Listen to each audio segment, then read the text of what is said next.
எல்லாரும் நல்லா இருக்கீங்களா? இன்னைக்கு காலை உணவு பார்த்தீங்கன்னா, காட்டு யானம் அரிசியில தயிர் கலந்த கூழுங்க. சின்ன வெங்காயம்லாம் போட்ட ஒரு கூழு. இது எப்படி பண்ணுறதுன்னா, அத வந்து நாங்க 2 பேரும் இன்னைக்கு மதுரைக்கு நேத்திக்கு வந்தோம்.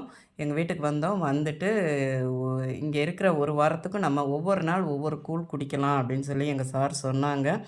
அவங்களுக்காண்டி தான் இன்னைக்கு காலையில நான் காட்டு யானை அரிசியில நம்ம ராகி கூழ் மாரி அது ரெடி பண்ணி குடிக்கிறதுங்க.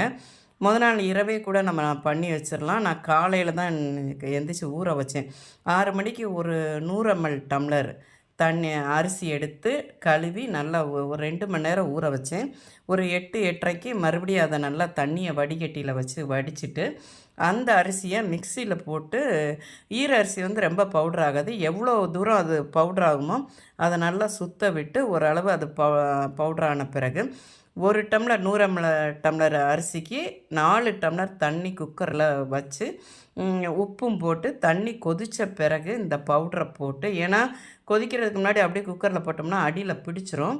அதனால் தண்ணி கொதித்த பிறகு இந்த பவுட்ரை போட்டு கிண்டி விட்டு மூடி போட்டு ஒரு 20 நிமிஷம் 15லேருந்து 20 நிமிஷம் குக்கரில் சிம்மில் வச்சு கேஸில் வச்சுட்டு, அப்போ எத்தனை விசில் அடிக்குதுங்கிறதெல்லாம் கணக்கு கிடையாது. ஒரு 15லேருந்து 20 நிமிஷம் சிம்மிலேயே இருக்கணும் பார்த்துக்கோங்க.